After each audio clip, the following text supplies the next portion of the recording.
Hey everybody, listen up. I got mega huge news. Meat Eater Live is heading back out on the road. That's right. Join me and the crew. Clay Newcomb, Cal, Yanni, Spencer's going to be there. Phil the Engineer's going to be there. Meat Eater Live headed back out. Now, when you get every ticket, okay? Every ticket you buy, you get a signed copy of our new Meat Eater Outdoor Cookbook. This tour is celebrating the release of the book.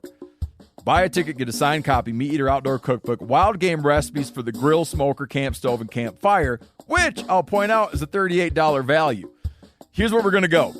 April 23rd, the Mesa Art Center in Mesa, Arizona. April 24, the Balboa Theater in San Diego. April 25, the Grove in Anaheim, California. April 27, the Crest Theater in Sacramento. April 29, the Union in Salt Lake City. April 30, the Egyptian in Boise. May 1, the Wilma Theater in Missoula. May 2, the Bing Crosby Theater in Spokane, Washington. May 4, Revolution Hall in Portland, Oregon. And May 5, the last day of the tour, Pantages Theater in Tacoma, Washington. For tickets and more information, visit the events page at themeateater.com. Hope to see you at the show. Hey, this is Tyler Jones, and you're listening to the Element Podcast.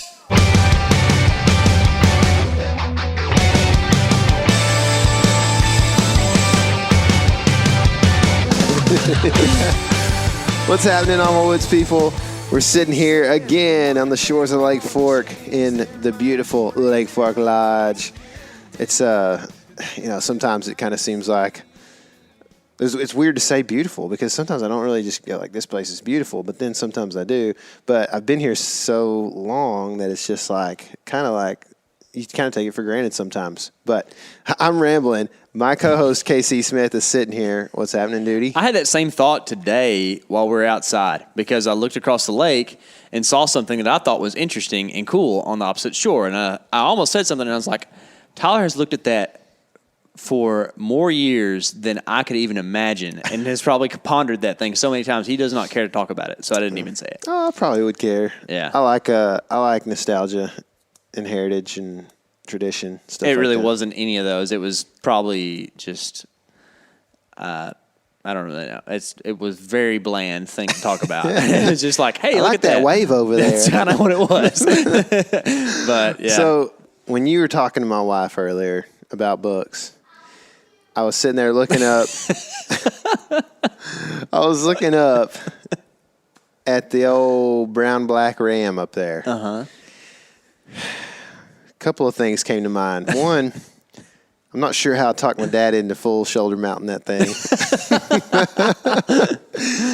The second is a little bit bigger and a little bit harder to unpack. But basically what I'm talking about here is some kind of mixed breed ram that probably 17 years ago or so, my dad and I and his buddy and my buddy, who was his son, all went on a trip together. And there was a place that was clearing, a high fence place that was clearing everything off the ranch. And they were selling hunts. And they had the ram hunts for $50. And so I went and shot that one. And it kind of has a split. You see like what looks almost like a lateral line on a fish on this one, on this side right here. It's like right through the middle there's a streak that's kind of like a lateral line on the side facing us. Uh-huh. So on the other side it's got the same thing, but it like kind of splits down towards the tip or whatever. And I was like, man, it's like a 3-horn ram. I thought it was the coolest thing ever. Mm-hmm. And then there's a skull mount of another like more coarse-skin looking ram over there that we did a hunt, there too or whatever. And so as like a young kid, this is like, maybe 20 years ago on that one. As a young kid, I'm like, I think that's so cool. I thought the sheep were like the coolest thing in the world. I think I've talked to you about this before, but I used to like search those because here in Texas, we're the high fence kings. Oh, yeah. And I used to search those dang websites, like looking for axis and black buck hunts. Like, man, if I could just save up $1,200, I could kill a black buck on this place. It's like, how cool is that? And now I look at it and it's sometimes disgusting. But there's there's just so many aspects like to it. The CWD thing with the whitetails is like a big factor. I don't know like how that all plays together when you talk about axis, fallow, black bucks, sheep, mouflons, whatever. And so like, I mean, if those animals don't really like, if they don't carry the CWD, I mean, are there any issues with having like a young kid go in there and have a cool hunt? I don't know. But and this is something that like I haven't had enough time to think about and like bring it all to. But I'm kind of like looking to you for maybe some thoughts here. You want my anecdotal thoughts on that? Yeah, I mean, I did the same thing as far as like thinking that the exotics were super cool, and I still think exotics are cool, but they have their place, and I just feel like when you go and give somebody like this falsity, this facade of like going to the super fancy hunting lodge, and like you go through the big gate that they all have this big gate with like this iron thing at the top, and it shows like this giant whitetail. It's cut out of metal, and like you go through all this, and you take a kid out there and let them shoot something. Yeah, there's certain fun aspects of it. It's not really a wild animal, but like it's fun to shoot things, and it's cool to hang out with people, and your experience is a lot of fun when you go to those places. But is it really what you want to teach somebody that's young that's what hunting's all about? But for me, and then you've got a point there. But for me, like I had done the deer hunting thing for a few years before we ever went on one of those. I mean, I knew what it was like. We hunted a place that was like shot up. Yeah. I mean, it was hard hunting. Like I saw a few does and that were out of range and shot my first 6-point on, our first trip to South Texas, and it was not a high fence place. It was before everything around it was high fence too much. And, it was tough hunting. I shot a little tiny, like year-old 6-point, and it was the greatest, harvest of my life. Like I was more pumped and jacked up about that than any I've ever been. And so, I knew what the hunting experience was like. I mean, somewhat. I'm not saying like I went out there and like map scouted and found my spot on public land and went deeper than anybody. But as a 10-year-old, like, are you really going to do that? Or? Right. I mean, I knew what the free range experience was. Yeah. So like, for me, I understood there was something different about it, but I still thought it was awesome. Like I still thought like rams. Yeah. Like I always call them rams. Yeah. Rams. You still have an infatuation with the rams. You just like the wild ones. Yes, now. I do. And I don't know what it is, but it's been since I was started hunting pretty much. I've thought, and now it's like wild sheep. It's bighorns and Dall sheep and stone sheep and that kind of thing. But it's just it's weird to think about. Like something that. And listeners can probably tell that I'm pretty bitter against the high fence stuff. Like it's just, and it's because I worked a little bit in that industry some. And I think that one of the things that like I would really not want my kid around would be the mentality and just some of the personalities that you run up on at those high fence places. And I'm not saying that all people that do that are bad or whatever, but I just know from working in that industry, there are some people who just are just grotesque, rough, very,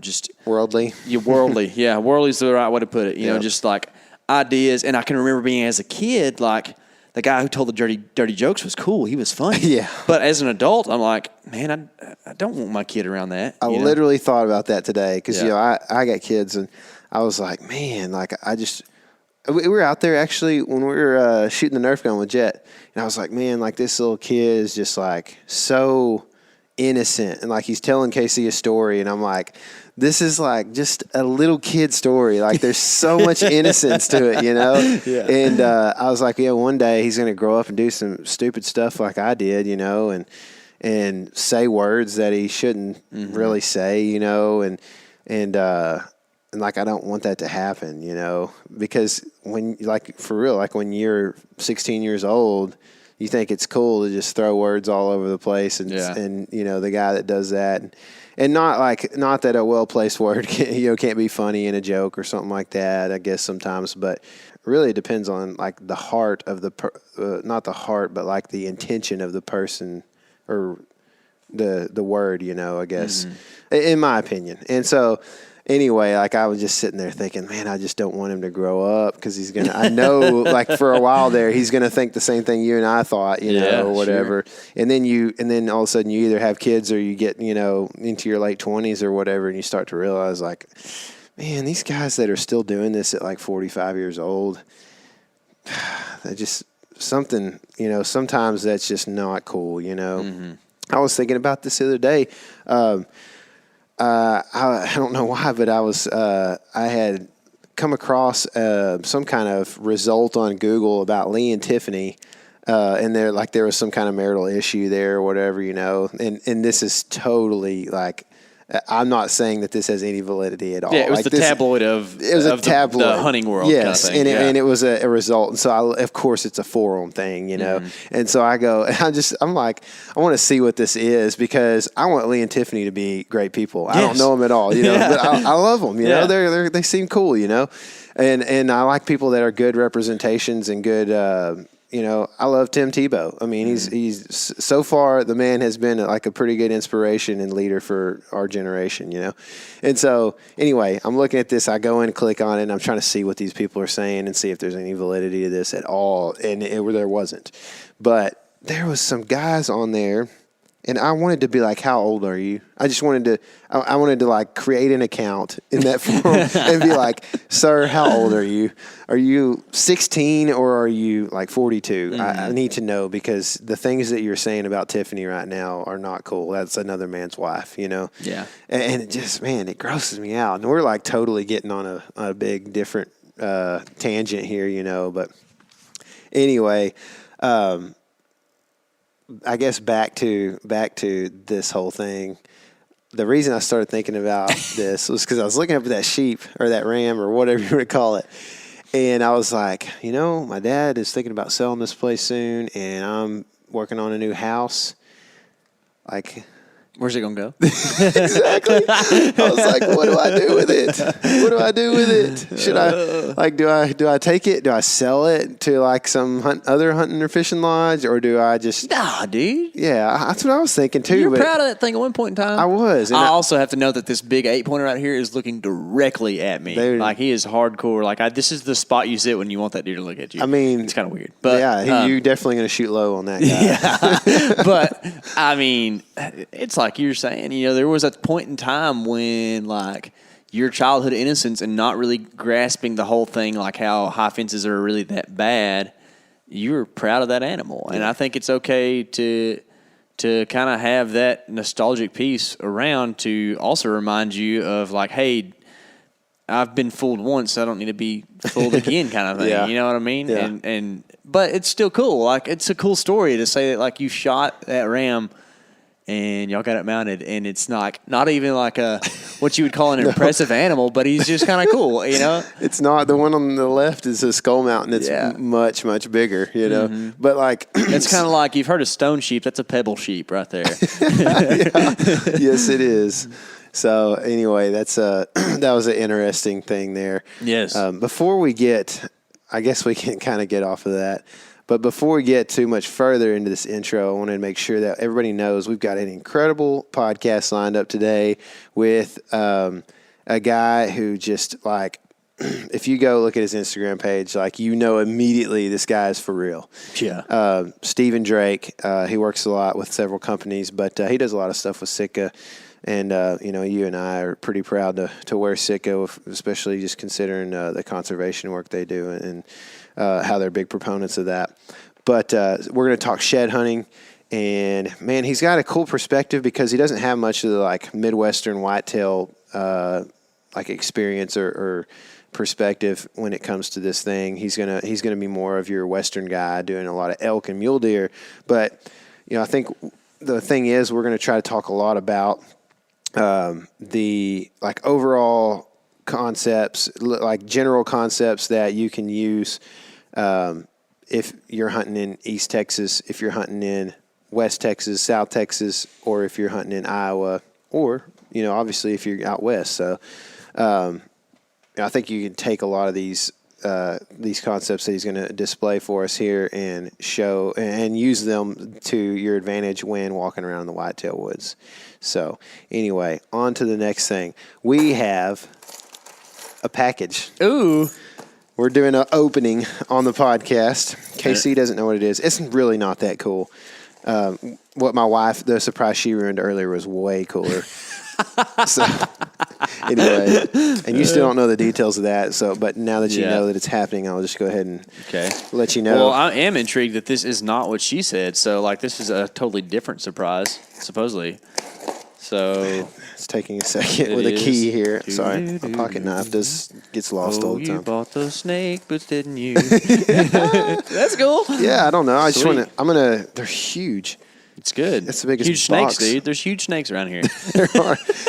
Okay, so last year walking around on a lot of this public land, we've got a lot of low creek systems in the eastern half of Texas and river systems. And we came a couple times real close to stepping on a water moccasin. And the thing that freaks me out about them is they don't give you any warning, And I wonder, I don't know, like if you stepped on a snake, is it going to bite you? Like probably 90% of the time. Yeah. I mean, at least I think. That's Unless what you I step think on his head. Yeah, and then he's just stuck. But I feel like if you are just walking and you go to step on his head, he's probably going to move. Have you ever like took a hoe and just pushed down on one? If you ever next time we find a water moccasin, we need to get a stick or something and push on it, and I'll show you. Like it's automatic. Like it's like they flip their head over and show you their belly and then bite back. I hate that so much. So much. I hate that you even told me that. Yeah, it's kind of rough. Dude, okay, so I'm going to iterate this while Tyler opens. These are the lacrosse Venoms. Venoms, yeah. Right? That's a super tall snake, dude. He's tall. It is, dude. That's I don't know. Looks good. I'm not looking forward to walking in these very much. I bet they're comfy. I bet they're comfy, but... Dude, in the summertime, that's going to be sweat city. You're fine, dude. I wore snake boots for 2 years straight of my life and I worked for the state, and you get used to it. You kind of almost, miss it when you don't have it. Really? The shin protection and stuff. It's not just about the snakes. Briars around your legs, ain't no thing. You're going to really I can put those. my pant legs over this, though, right? Probably. Yeah. That's what I always hope tuck to mine do. in. Really? Yeah. You'll be good. Anyway. That's why if you look like these pants that I have on right now, they're torn up from the knee up, and then the knee below, they're still in really good shape. It's because I wore snake boots with them for 2 years straight. Oh, okay. I got you. So, yeah, these are really tall, and hopefully they fit, but...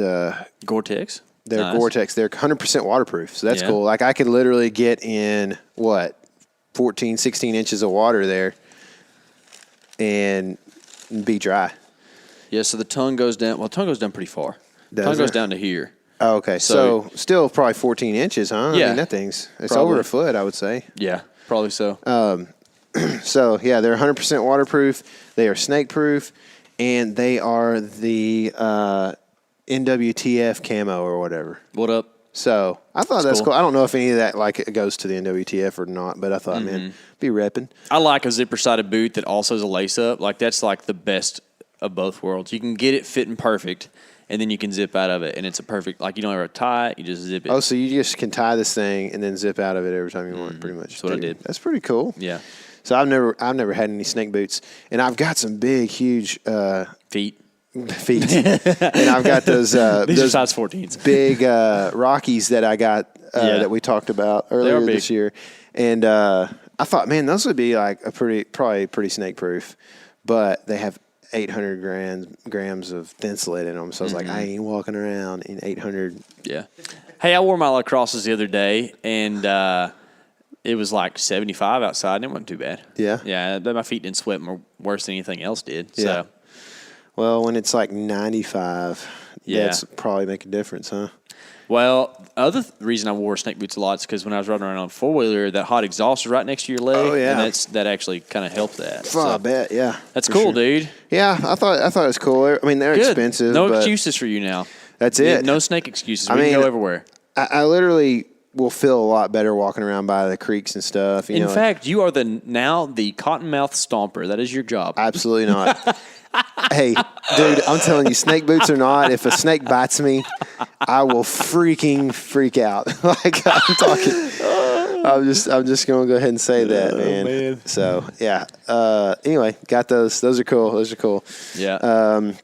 So we don't actually have any personal shed hunting experience this year so far. Oh. I found one little baby shed. But we weren't shed hunting. It's true. So, I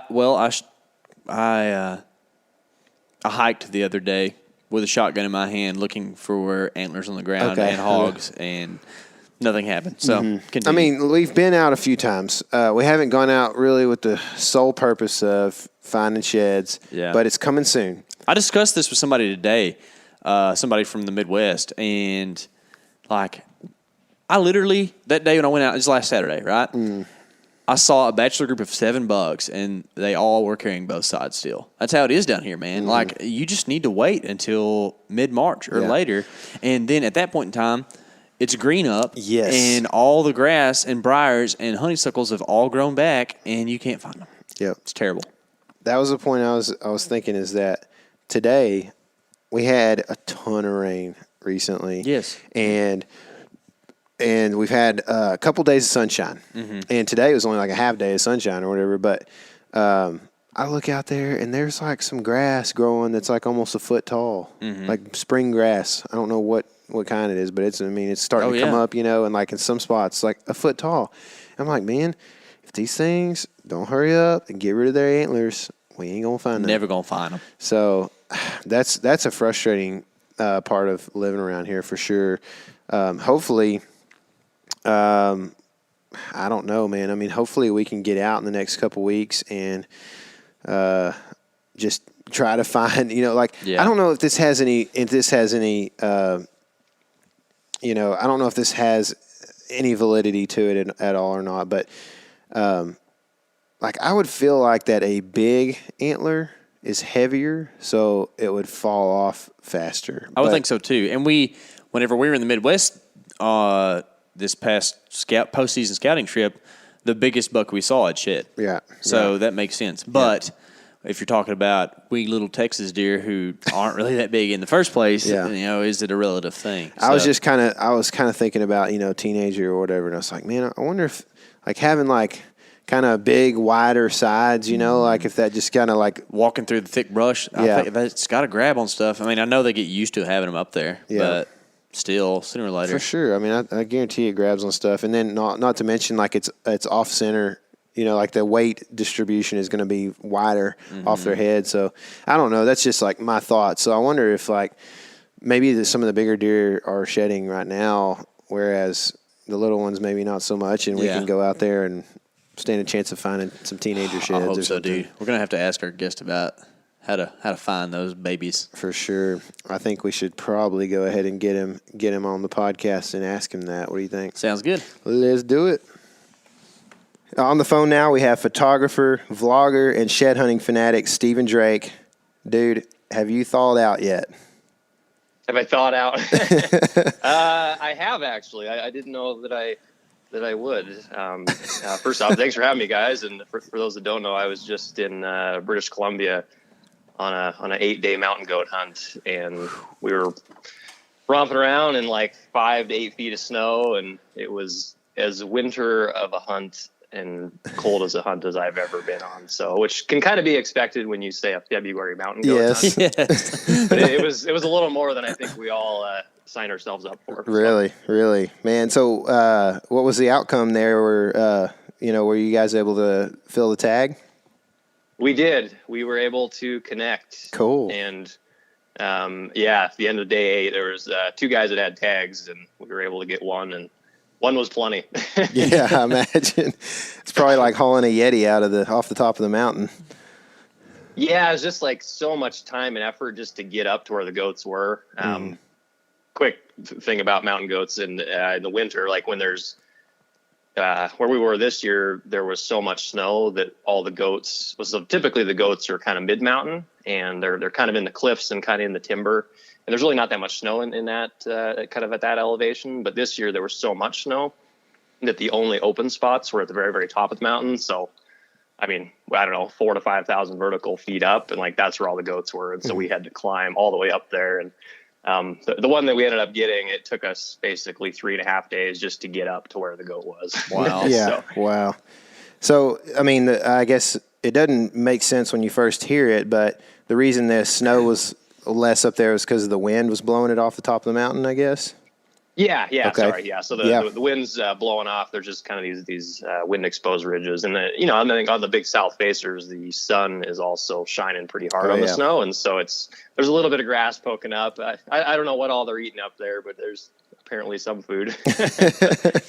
Man, that's crazy. That's I was up there in October filming a stone sheep hunt, and we watched winter arrive in 5-degree fashion. I was like, I was like, there is no way that I would go back in February when you told me that you were heading up there.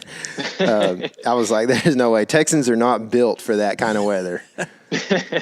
It was a type 2 fun trip, and as I like to describe it, like really crappy while you're doing it, and you're constantly questioning like, why are we doing this? Yeah. But at the end, when you look back on it, it was like, that was epic. And I think you just learn a lot about yourself when you really push yourself way outside your element. And I certainly find that in mountain hunting, especially, and shed hunting as well, which I'm sure we'll dive into here soon. Oh yeah, for sure, man. That's pretty neat. I agree with you. Like that kind of a trip, it makes for the best stories. Like if you're having a blast and you're like drinking little umbrella drinks, on the beach, like catching sailfish while somebody baits your hook, like, yeah, it's fun while it's happening, but like, people don't necessarily want to hear that. They want to hear about the 5-foot snow drifts you were diving off into, and like how you almost died and your camera like had all these issues and all these things, that's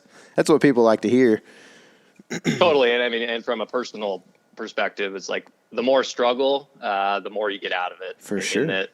The more you suffer, the more you learn about yourself. The more, and from a photography aspect, like that's where like photo gold happens is when you're really struggling and you're pushing through like bad weather. I love shooting in really crappy weather, and just because that struggle is so real and it's so prevalent, and you can really see it in your subjects' faces and everything. And so I'm very drawn to that. I will say next week I'm going to Hawaii for a axis deer hunt, so I think that'll be about the exact opposite of the last one. Yeah, that's cool, man. That'll be neat.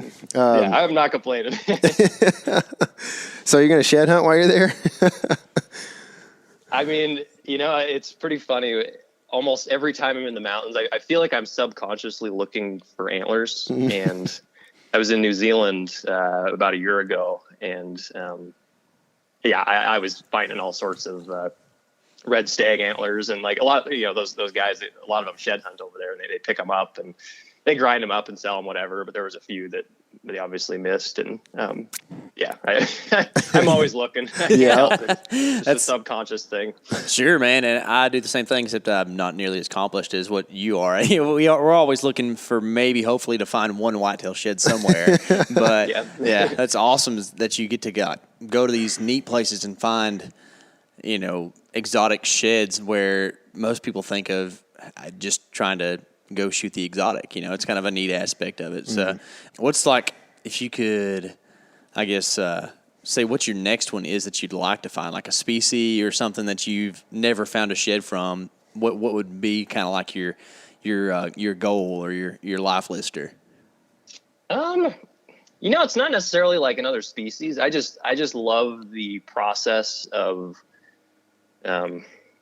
This might turn into one of those rabbit holes. But, that's all right. That's what podcasts are about, man.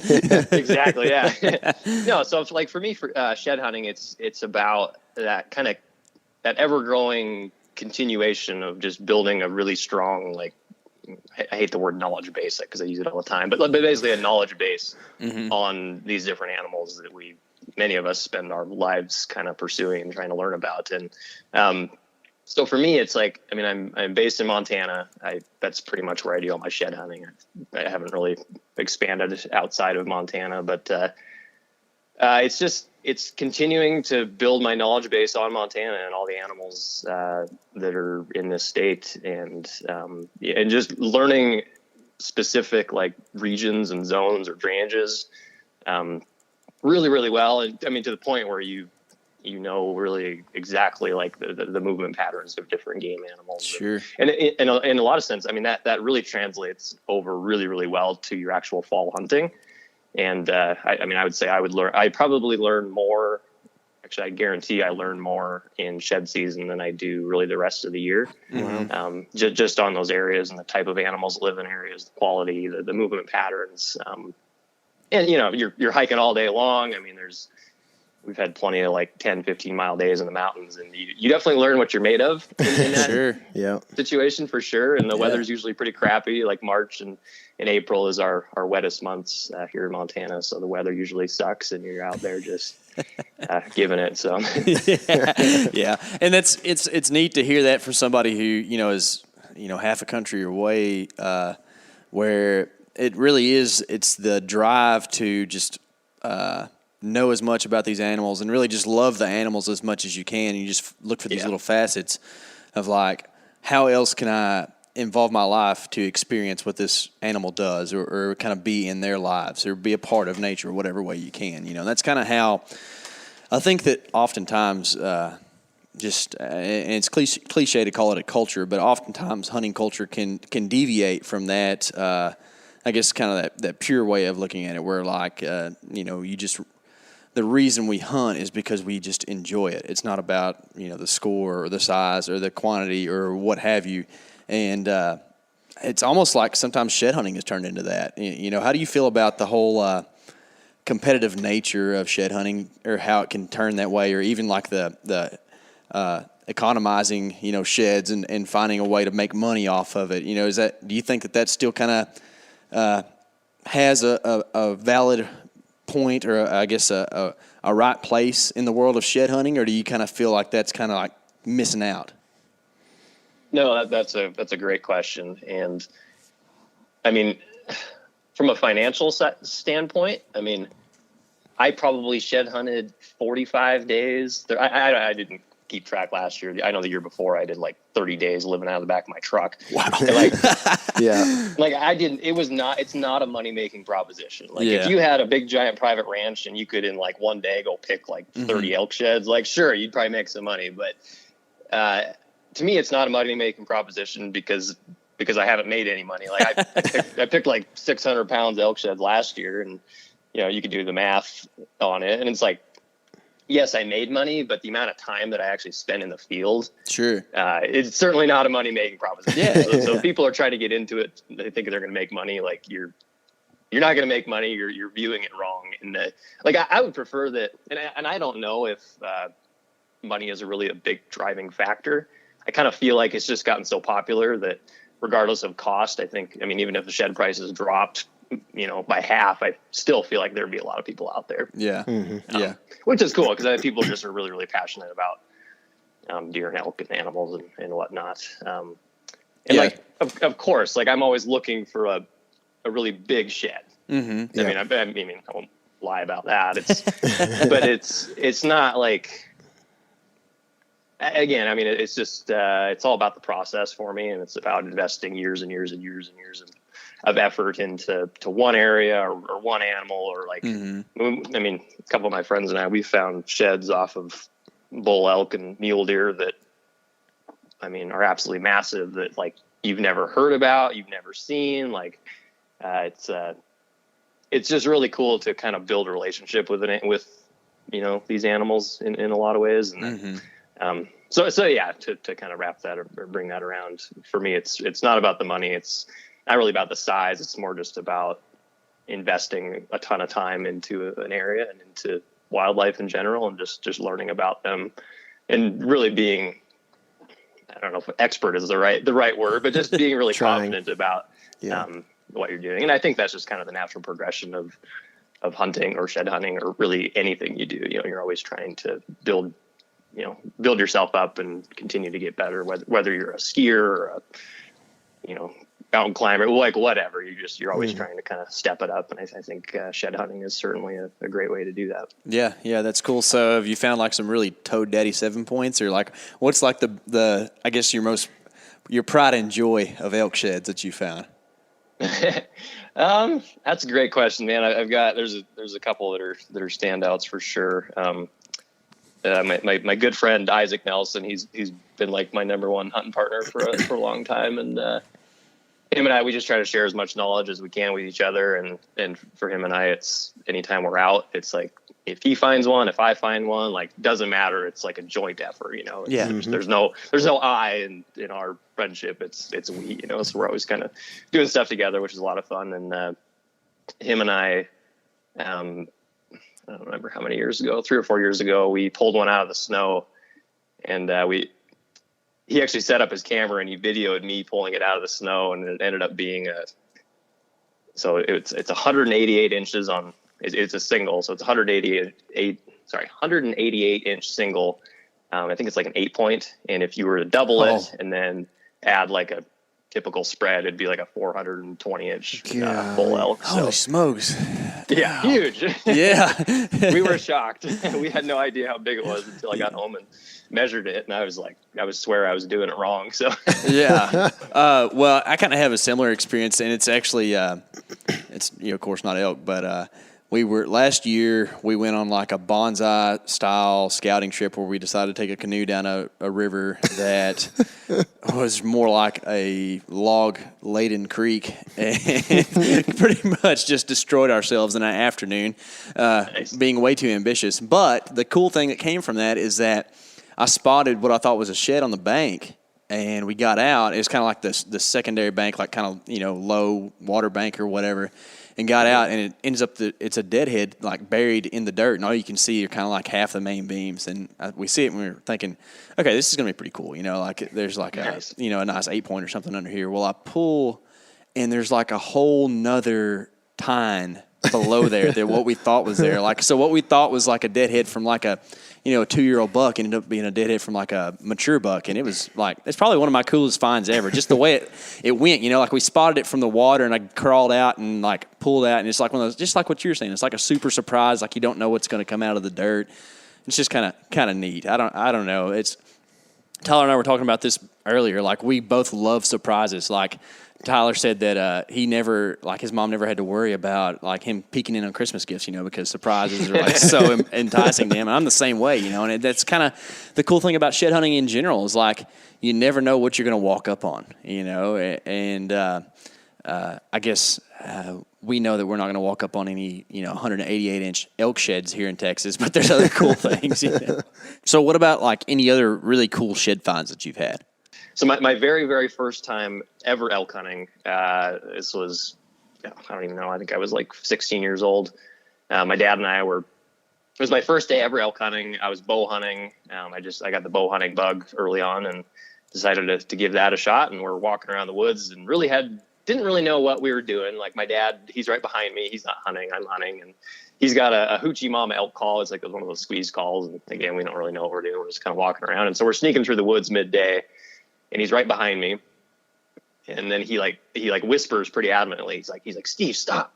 And so I'm like, I freeze, and I've got an arrow knocked like midday. I don't even see any elk or anything. And, so I'm stopped, and I'm peering through the timber, and I don't know what he sees. And then he kind of interrupts me. He's like, no, look down, like in a normal voice. And I look right straight down, and I, like 6 more inches, and I would have pretty much tripped over a pretty big elk shed. And it was a 7-point with a split G2. So its second point was like split probably, 6 or 8 inches out on each side. And so that was my very first time, like very first morning in the elk woods. And so we found that elk shed, and it was like, it's so big that, a 350 bull is a great bull. But it at the time, like it was so big and massive that it really like scared me. Like I was like, holy crap, like, these things live in the woods, and it just made me shake, and like I couldn't even control myself. And so, and then then the hunting day got a heck of a lot better from there. But it was without diving into details there, it was like a really awesome introduction to elk and elk hunting. Mm-hmm. And I suppose I should feel very fortunate in that sense, because it really hooked me from the get go. But that was kind of my first introduction to elk and elk hunting and shed hunting too. That's cool, man. So did you grow up there in Montana, I guess? I did. Yep. Cool. So I can kind of see why, I guess. But you, like, looking at your Instagram, mostly the sheds you're finding are mule deer and elk, mountain animals. Yeah. Do you ever get out, I guess, to the eastern side and do whitetail stuff or anything like that? I've done a little bit. It's been pretty hit or miss. I mean, once in a while I'll stumble upon some aspen grove, and a couple years ago I picked like 11 whitetail sheds in one little area, and I was having an absolute heyday. But but for the most part, yeah, it's been mule deer and elk. And I did pick one. It was 2 years in a row of, I think it was his left side. It was in a vlog that I did on shed hunting not too long ago, but it was like probably 165 inch whitetail, like timber buck. Like I was up in the mountains looking for mule deer and elk sheds, and I stumbled upon these two whitetail sheds that were of a very large Montana whitetail that don't really exist. So that's so cool, man. So have you ever spent any time hunting the timber or the mountain whitetails like that? A little bit, yeah. Actually, this year, the deer that I ended up shooting, I was really set on shooting or hunting a mule deer, and long story short, spent many days chasing some, and came up short. And then I went back to that area where I found those whitetail sheds, thinking like, man, if this deer's still alive, like how cool would that be to reconnect with him? And I didn't end up getting him, but I got one that has very, very similar genetics, a little bit younger, but I like just a big old Roman nose on him. And so really it was because of shed hunting that allowed me to, or that brought me to that moment where I was able to connect with the deer that I shot this year. So. That's like you said, you're learning so much when you're shed hunting. That's where it paid off right there, huh? No doubt. Yeah. No doubt. And like one thing with shed hunting too, it's with hunting in the fall or whenever your season starts, it's typically a first light, last light thing. And so, you have 2 hours in the morning and 2 hours in the evening, generally speaking. And so that's a pretty tight little time window, to be right. Learning stuff. And then, but when you're shed hunting, I mean, you're hiking around all day long. I mean, it's sunrise to sunset and then some. And so to me, just the amount of foot miles that you can put on in a lot of these areas, and you're just walking, you're walking winter range, you're walking summer range, you're just hiking through the woods. I mean, you just stumble upon stuff and you figure out like where a lot of like fall rutting sign has been, or you pick some sheds. I don't know. There's just so much to be learned with when you have your feet on the ground, and the more time that you're out there, the more time you're moving. See, it must be different in Montana because our sheds aren't on their feet during the day much. Like, well, I don't know what the deal is. We're just not seeing them. I think it's mostly nocturnal movement. Yeah, there you go.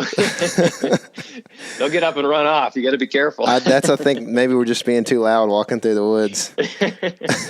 You got to call them that there's a. Yeah, never mind. Yeah. So I have a friend from Washington that he hunts a lot of the Western stuff. Casey and I, we get out there time to time, but mostly for like the affordable trout fishing kind of thing. But he sits at the top of or he's mentioned this to me, where he would sit at the top of these big bowls where he can see a lot of country, and then they'll just pull out their spotting scopes and binos and stuff. And they basically are like picking these sheds visually throughout the day. And they've got like a guy that they, I guess, on a two-way radio or something like that. And they're just like leading them to these sheds all day. And that's the one way they do it. And I don't know the ethics of it or anything like that. This may be like super frowned upon out there. But, I mean, have you ever done anything like that? Or what, and then also what do you find most effective when you're looking for sheds?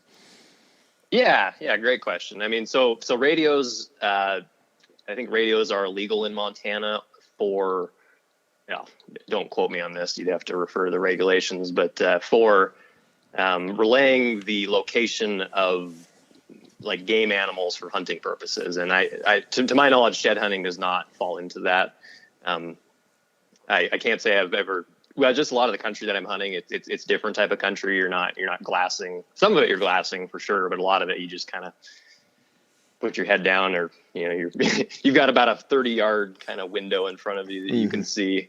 But yeah, certainly some of it, and it's really all dependent on the type of terrain that you're in. If it is big and open and sagey and you can glass a lot of it, like heck yeah, by all means. I mean, if there's a big shed laying on the ground, like they really stick out.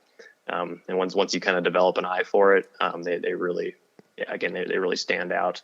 So glassing can be a great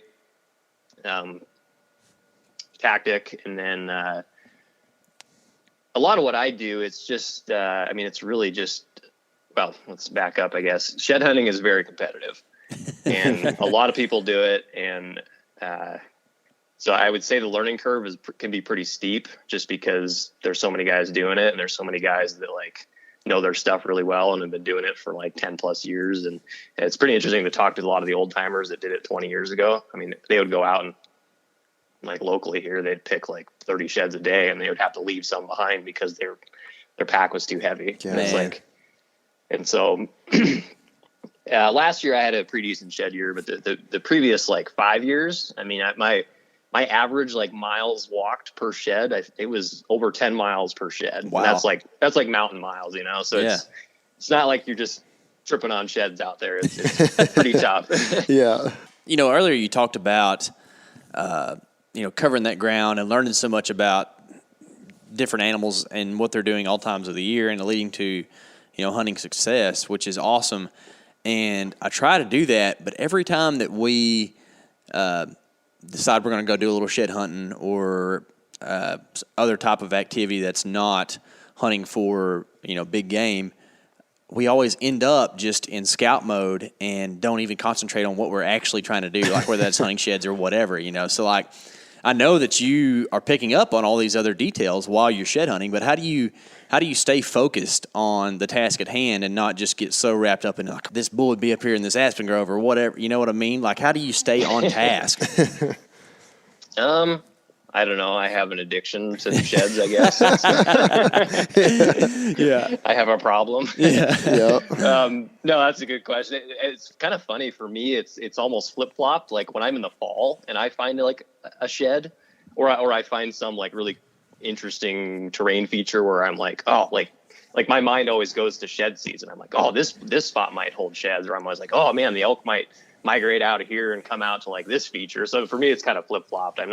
I don't look at stuff.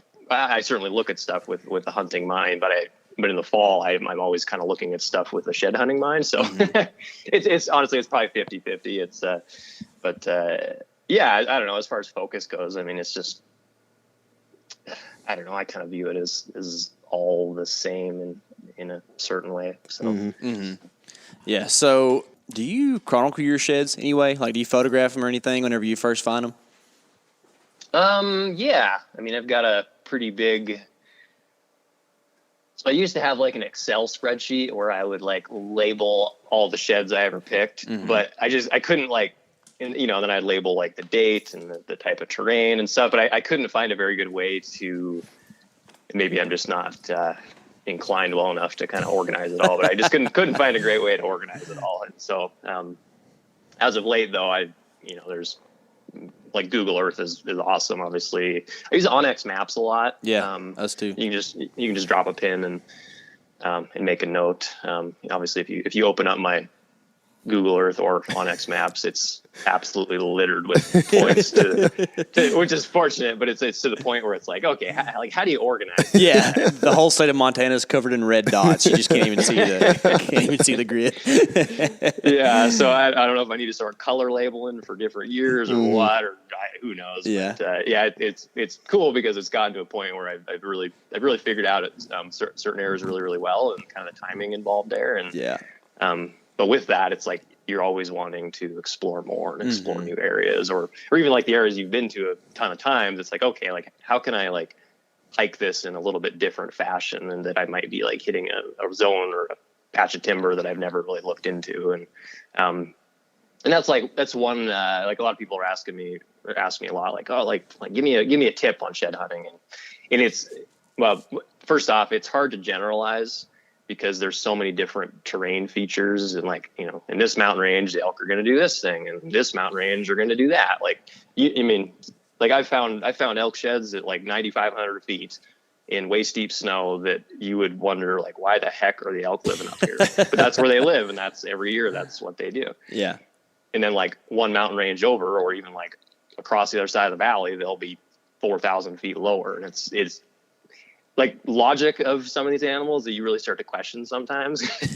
But so anyway, I mean, a lot of it's just, you know, I think spending time just being like generally observant to where elk are. And then like I learn a lot in the winter, like basically right when the hunting season closes in the fall. I mean, a lot of these elk will start showing up in different spots, and they'll become visible. And so, you know, whether you're glassing from a highway or if you're hiking in some trailhead and just go up and sit up on some knob and you start looking around, like you will start to see some wintering animals kind of pop out, and that'll give you a clue on where you might find them in the spring. Mm-hmm.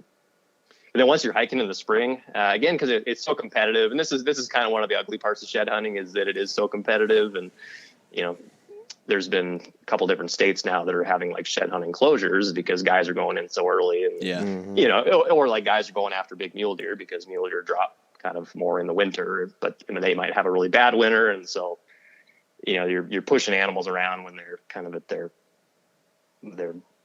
health is at a low point. And so, which, you know, it makes sense for sure, but anyway, not to dive into that, but one tip I've always found is to hike in areas that other people wouldn't.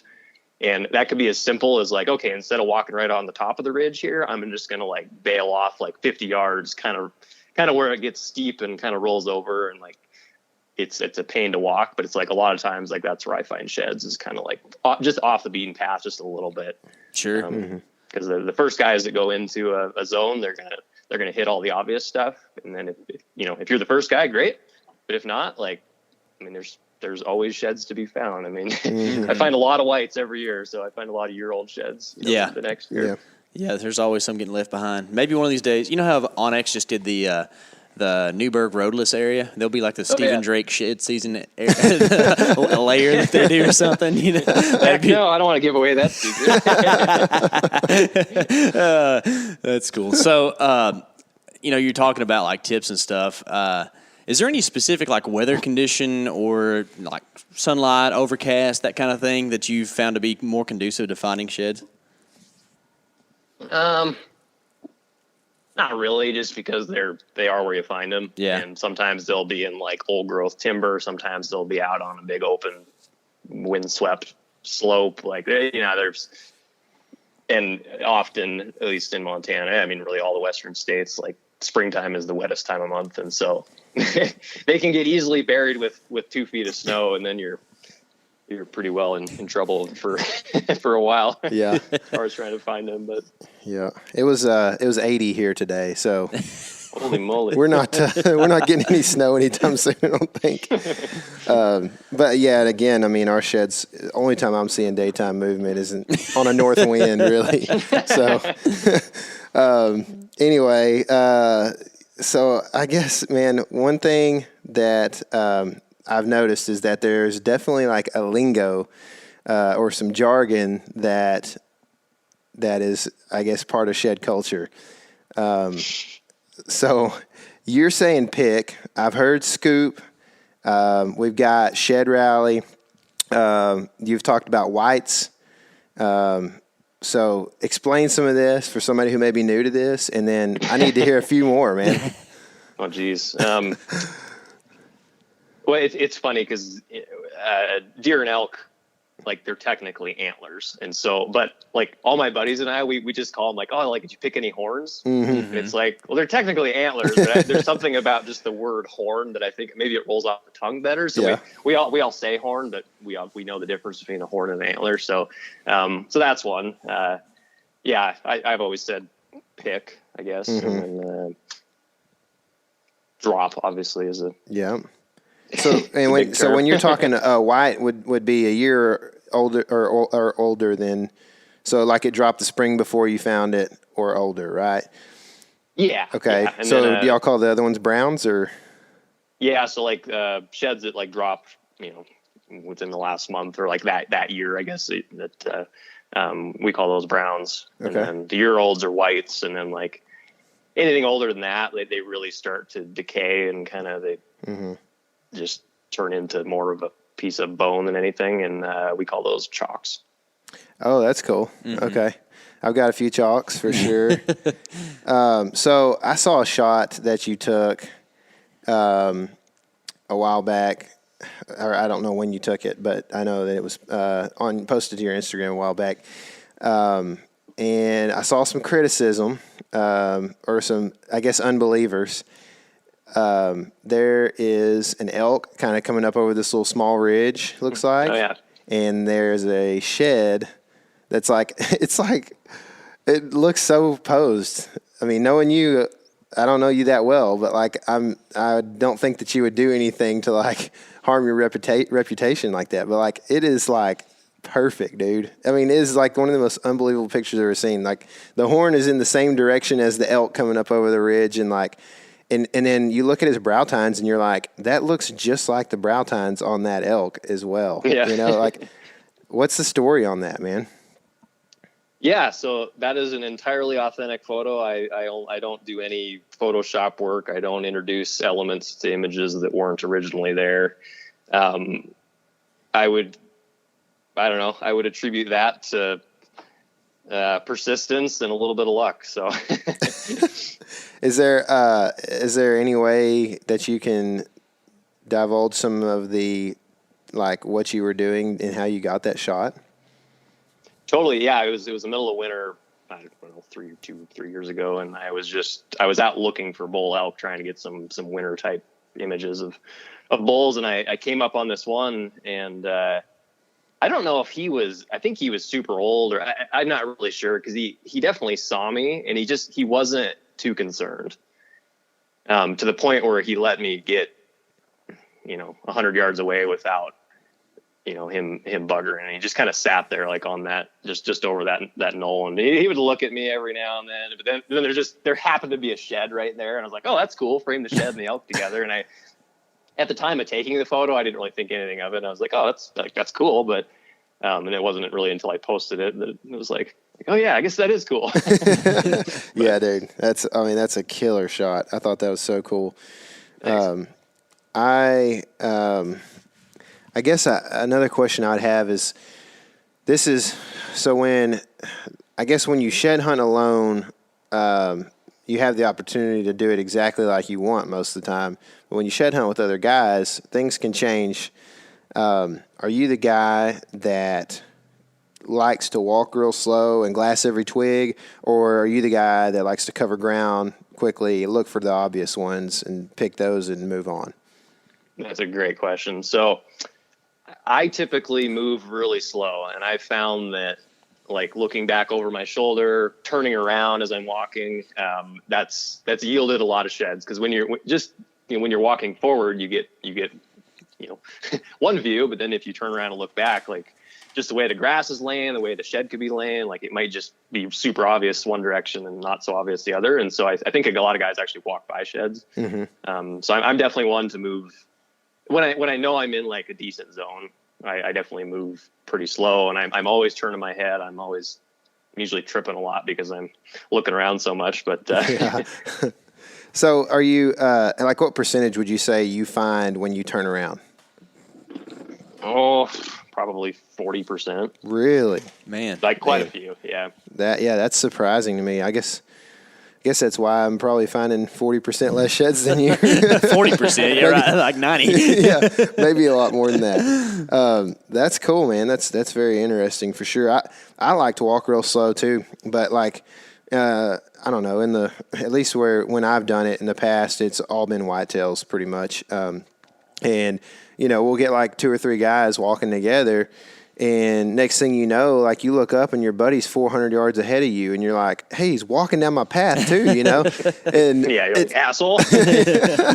And so you're like, well, I guess I'll just try to keep up. So it feels like to me that when you get guys that are anxious to find sheds, and we're walking a creek bottom or something, it's like, this guy is just, almost every time it just seems like inevitable that somebody's going to be walking faster than you, and if you don't want them to get, the obvious ones to get, kicked up in front of you and picked, I mean, you got to go faster. So I don't know if there's do you have any tips? I mean, I guess you could talk that out with your buddies early, but what do you, when you're shed hunting with a buddy or more, how does that usually look? Yeah, great question. So when I'm the main person that I shed hunt with is my friend Isaac that I was telling you about earlier, as well as my dad.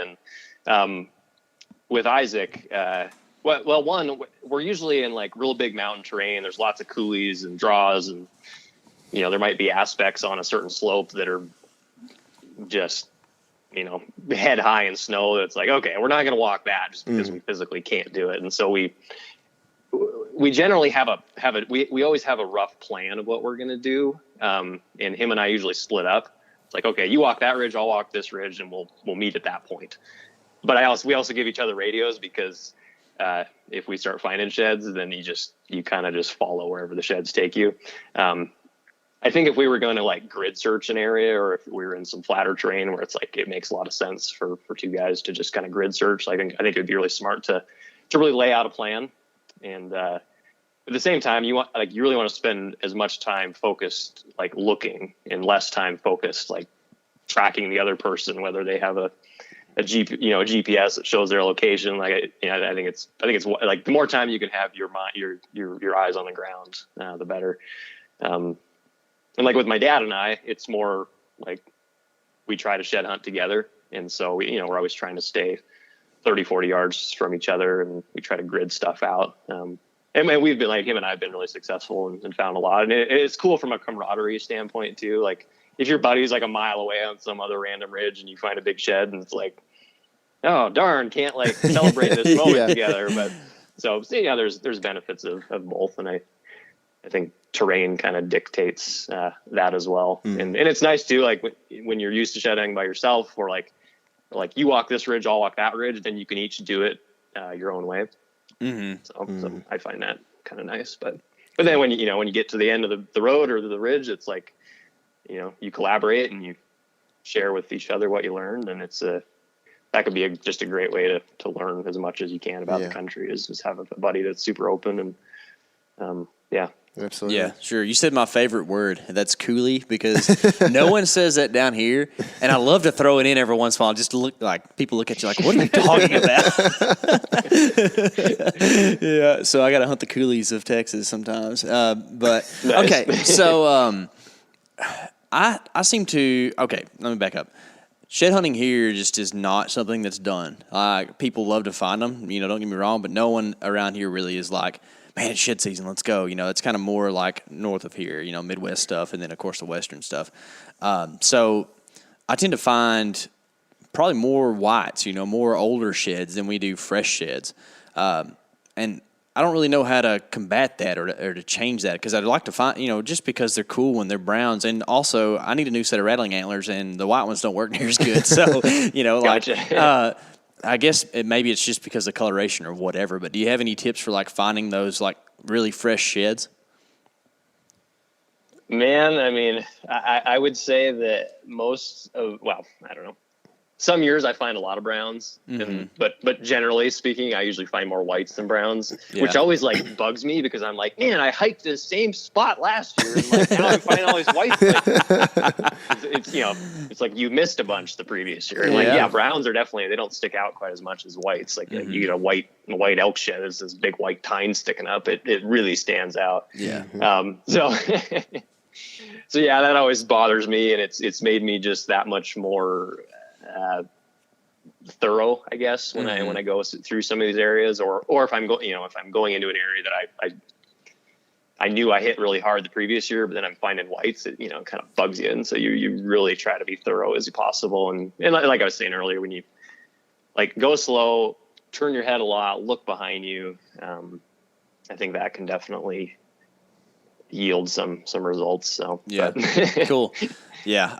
Get LASIK eye surgery. I don't know. Mine's pretty good. I usually pretty good at picking out some stuff, but it's just, I don't know. We live in such thick cover, man. And we're hunting mostly whitetail sheds that are probably lucky to be 50 inches, So I don't know. It's just, I guess just you do great in the elk woods then. Your eyes are maybe dialed for. Yeah. I mean, I'm pretty jealous of the idea of like having a 150-inch piece of an antler laying on the ground that you could find. I did find one elk shed one time, and that was in Arizona when we were trout fishing, and there was an elk shed, and I was like stoked. You got to think like. We're a bunch of Southern boys, and we don't see elk sheds very often. So, like, that's like one of my pride and joys, and this literally is like the rag of all rags. I mean, he's small, but I was very proud of it. Okay, Tyler and I have a target buck that we found 2 years ago. He survived this whole hunting season. We have trail camera pictures of him postseason, and we would love to find his sheds for just for like the coolness of it, but B, to like learn more about him, because he's really kind of a mystery buck. He's located somewhere where like he has a pretty small home range, but we literally did not see this deer from the stand this year. Really. Yeah, it's not very patternable, and that's kind of something we run into down here a lot. But so if you had say you had an animal that had a pretty small-ish home range, and like you could probably target where he's at, what would you tell me and Tyler to do to find his sheds, like a two-man team? What would be the best strategy? I mean, probably grid search it. It's funny. I can't say that like there's really any animals that are. There's probably some whitetails in Montana that are that way here, just because their home range generally is smaller. But like a lot of the elk and the mule deer here, they're very migratory, and so like they might not even exist in an area until February. So it's a bit tricky. But I mean, if you can be as thorough as you possibly can with grid searching and use something like OnX Maps, where you can literally like track out your path, and you can set up a 40-yard distance or 10-yard distance between the two of you, and like just really grid it. Like, I mean, that would be the most thorough way that you could possibly do that for sure. We'll definitely have to do that this year. I think that we've weighed the risk versus reward on finding the sheds and bumping him, and it just, I don't know. I don't think that a bump on a deer, especially, like we're talking about March, is going to drive him out too much. So I think we're going to go in there and try it this year. I'm going to throw you a little bit of a curveball. Have you ever found any pronghorn sheds? I have. And the funny thing is they disintegrate real quick. Do they? See, I've always wondered that. Like, you never see people picking them up, or, like it's not big on Instagram. I just kind of assumed because it's like they're small, even though they're cool, But so like, why do they disintegrate like that? Well, don't quote me on this, but they're much more. They're very fibrous. Like in a way, it's kind of like a really tightly woven like hair, and I think so because it's not like a solid piece of bone or whatever. It's I think the wind and the sun exposure, and if they drop in the middle of the prairie, there's just a lot of elements kind of beating down on it, and they all seem to disintegrate. And even the one, which I think I found a few, maybe like one of them was like halfway like unfolded already. It was well within the decay. And then, but I think that's why most guys, like, you don't really find pronghorn antler or horns kind of out there. So horns. Yeah, horns. Horn, I guess, is appropriate on that one, right? I don't really know for sure, but that's okay. I guess because they shed them every year. It's kind of weird, man. Yeah, man. They're just such a weird creature. That one's kind of on my list, the short list of things I want to accomplish is just a pronghorn hunt. We have them here in Texas, but they're like pay to play. Yeah, pay to play. That's about all there is to it. So we're gonna have to go out of state for it. And man, August is such a tough time of year, and then September is kind of dedicated to elk and saving and scouting for whitetail. So I don't know, it's just tough to make happen. But one of these days, yeah. So, dude, it's been awesome getting to pick your brain, and it sounds like you've just got so much more experience, and it's cool. Like, it's one of the cool things about podcasting is that we get to talk to so many people who are experts, and hopefully sooner or later, them being smart will rub off on us. We're waiting on it to happen. But so I just kind of like, for a closing question for me, man, like, has been your most ideal place to shed hunt? Like, what's the coolest place you've ever gone to do it? And don't give me your units, because I know that's like a scary thing. But like, like someplace you've gone that's just so perfect, or what's like the coolest morning or something like that? Yeah, no, that's a good question. Let's see. I think for me, it's. I mean, I've basically been hunting. I've been elk hunting and now shed hunting. Like, I've shed hunted a lot of places, but I've really honed in elk hunting in one, like, I don't know, a 20 square mile spot, and that's pretty much where I've done, I would say, 95% of my elk hunting. And so I love shed hunting there because I love building a relationship with these animals, like seeing the genetics, and over time the genetics, like a lot of the elk that I've killed out of here, like I pick sheds that are like, man, they're real similar. And so like that's unique and kind of cool to see. And then to be able to like compare that to sheds that you pull off other bulls in different parts of Montana. I mean, it's crazy how genetically different they can be. Like, this mountain range, they have this going on. This mountain range, they have that. And it might be like a big gap between the G1 and G2 versus a real tight gap. Like certain bulls have really tight gaps between the G1 and G2, or like certain ones might have kind of webbed backs, and that's a common thing you'll find among a lot of antlers. And then like other areas, or even just other sides of valleys, like won't have that. And so, to me, it's really been honing in on that one spot and just kind of building a relationship with those animals and figuring out the genetics and figuring out, or picking like 3 years off the same bull. Like, that's a really cool thing. And I mean, some of these elk we've never even seen before, but you pick their sheds, so they exist. And just really investing time into one area, I think to me is really cool. And a lot of guys like how do I be a more successful hunter even?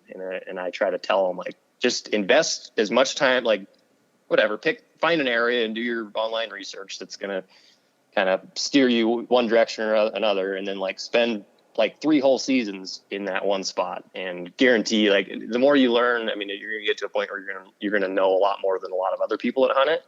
And that's when you're going to start having success. Mm-hmm. Yeah, man, we totally get that.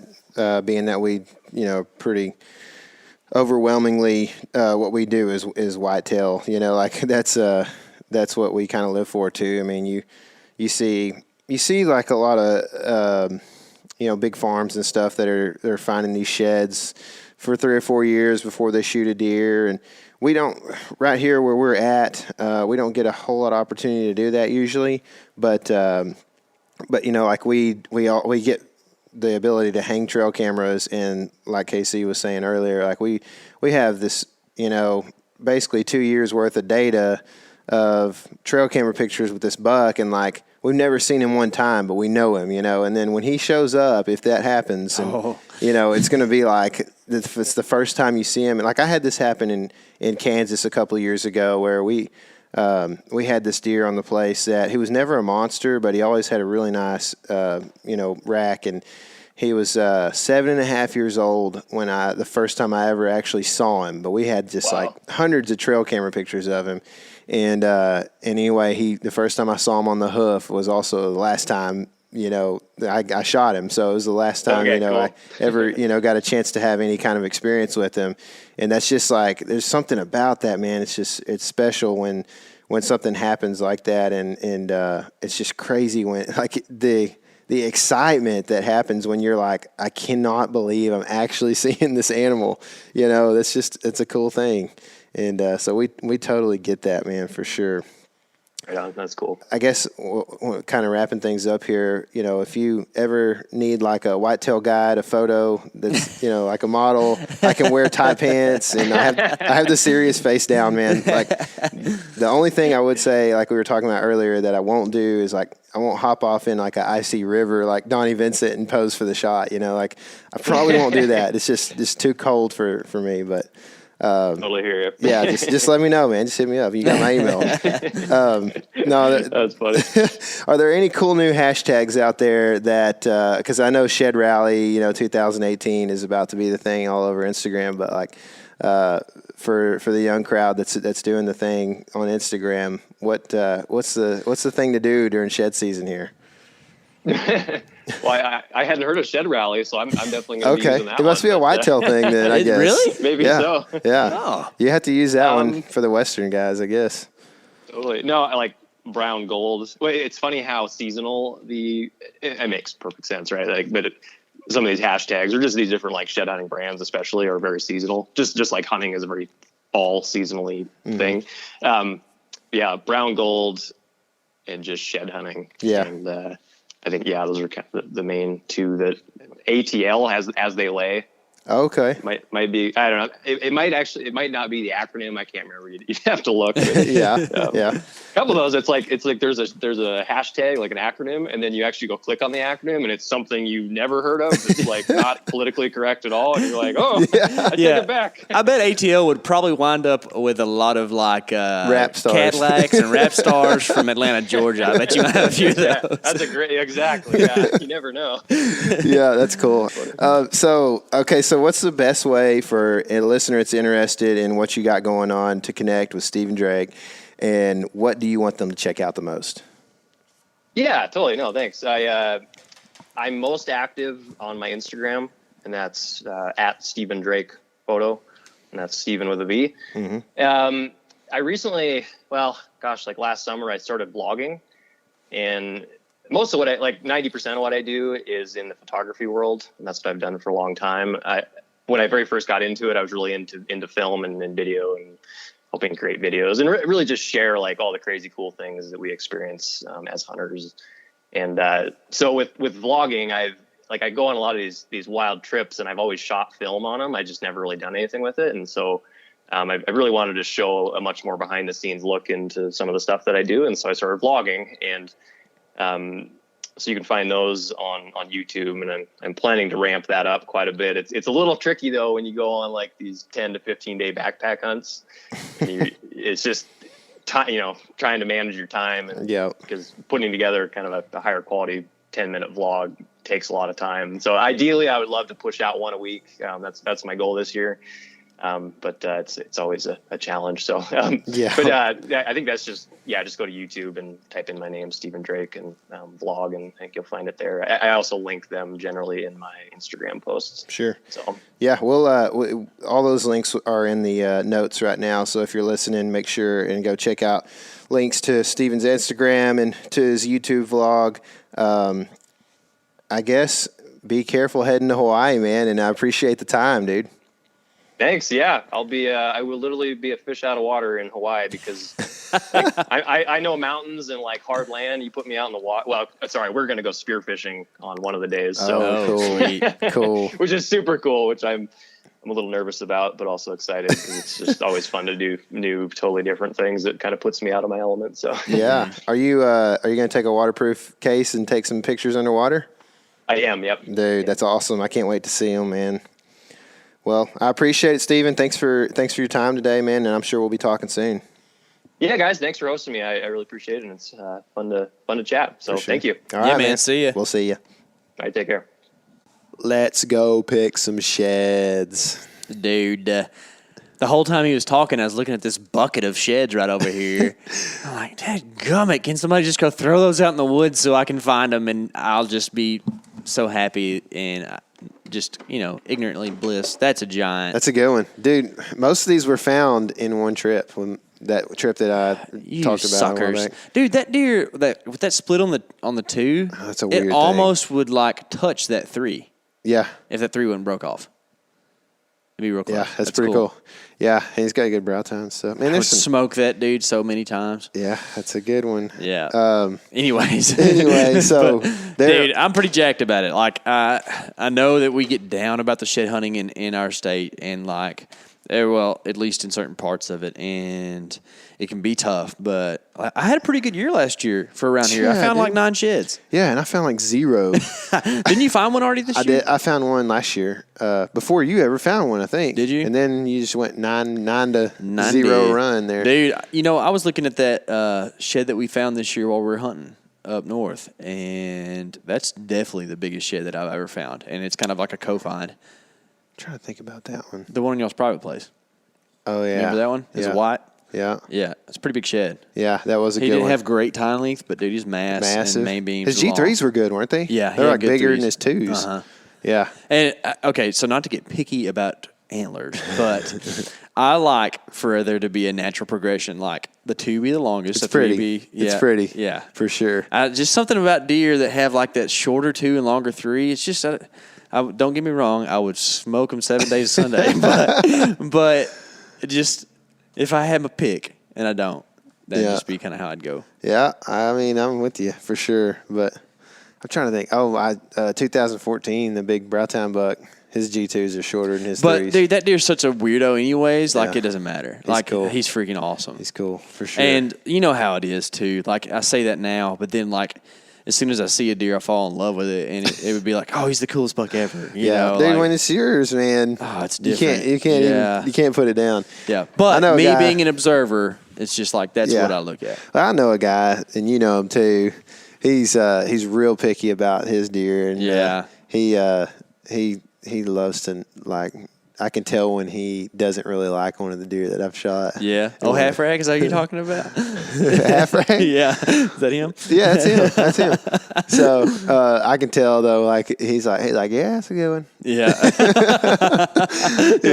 I'm like, yeah, he is. But anyway, that's a lot of cool information we got there, and I think that I'm ready to go. I mean, I really do. I think, you know, hopefully the teenager lives in a small enough core area there that we can grid search. And like the cool thing he mentioned, and I didn't think about this, but in OnX you've got the trails, like the breadcrumbs deal. You know, I think you could really help yourself out there. I think so. I think if you and I go in there and like just commit to finding those sheds one day, which I'm fine. That sounds great. I'm totally down with it. You know, like don't bring guns to shoot hogs or anything. Just go in there and find the sheds. We can get it done, I think. And we'll learn something for sure. We'll learn something for sure. Yeah. There's a few spots we hadn't been in there that I think we can, or we haven't been in there in a while. Hadn't torn up. Some too, yeah, and hadn't torn up. So I think we can. You know definitely something learn. I think that we need to consider, and we learned this last year, and I have seen it happen already this year with the does in my backyard. They're eating buds on trees.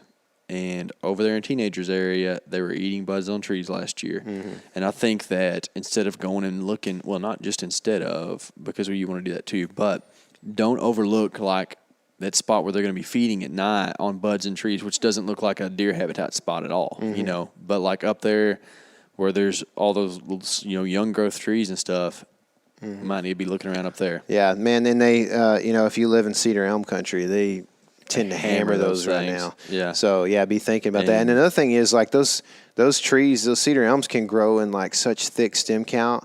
Like I feel like deer can easily knock its horn up in there. You know what I'm saying? So yeah, except most of those thickets are like 500 acres big of cedar elm, so it makes this not like this little pocket right here. Yeah, you know, like, and like I honestly think that walking through a cedar elm thicket is harder than almost anything you could walk through. Dude, there's a lot of eye obstacles in a cedar elm thicket. Dude, and they just like branches from like 1 foot all the way up. You know, so.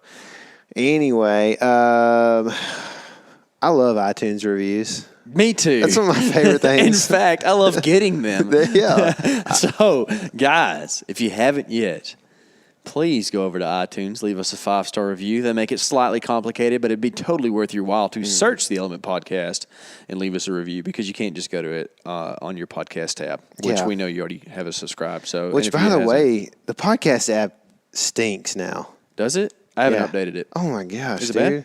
bad? I can't do nothing. I don't know what's going on there. Not good. Can't find. It's crazy.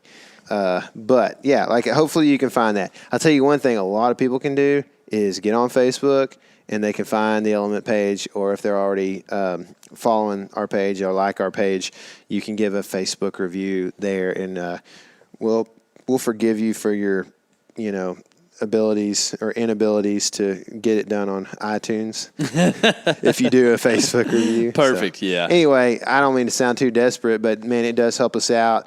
And you know, we're trying to, you know, get great guests and put out great content for you guys. So it really does help us when we get those encouraging reviews to just know that we're doing the right thing. And helps other hunters, helps the podcast to get in front of other hunters and help them to learn some of this stuff too. I mean, we need the sport to grow. We don't need to be too selfish. I mean, I ain't trying to give you all my spots or nothing, but we got some secrets figured out. We ain't telling y'all. But I really would give a few spots to somebody if I had a spot that was worth giving. Yeah. No, I mean, there's like if I had like 10 spots and I knew I wasn't going to be able to hunt them all in a year, which we're working on it, I mean, locally at least. So anyway, guys, thank you for listening. And if you are still listening, you are a dedicated Element listener. I hope you guys have a great week. And if we have the ability to get out in the next week or so, get some cameras checked, get some sheds found, or, stomp around at least, we'll hit you up with a podcast between me and KC, because it's been a while where we just did one, just you and me. So, or at least it feels like it. I don't know. I can't really keep up with it. But anyway, thank you guys for listening. God bless you as you go about your ways. Hope you have a great week. And remember, this is your element. Live in it.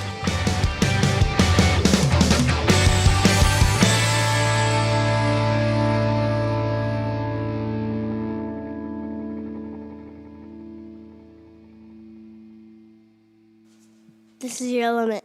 Live in it. Hey everybody, listen up. I got mega huge news. Meat Eater Live is heading back out on the road. That's right. Join me and the crew. Clay Newcomb, Cal, Yanni, Spencer's going to be there. Phil the engineer's going to be there. Meat Eater Live headed back out. Now, when you get every ticket, okay? Every ticket you buy, you get a signed copy of our new Meat Eater Outdoor Cookbook. This tour is celebrating the release of the book. Buy a ticket, get a signed copy, Meat Eater Outdoor Cookbook, wild game recipes for the grill, smoker, camp stove, and campfire, which I'll point out is a $38 value. Here's where we're going to go. April 23rd, the Mesa Art Center in Mesa, Arizona. April 24, the Balboa Theater in San Diego. April 25, the Grove in Anaheim, California. April 27, the Crest Theater in Sacramento. April 29, the Union in Salt Lake City. April 30, the Egyptian in Boise. May 1, the Wilma Theater in Missoula. May 2, the Bing Crosby Theater in Spokane, Washington. May 4, Revolution Hall in Portland, Oregon. And May 5, the last day of the tour, Pantages Theater in Tacoma, Washington. For tickets and more information, visit the events page at themeateater.com. Hope to see you at the show.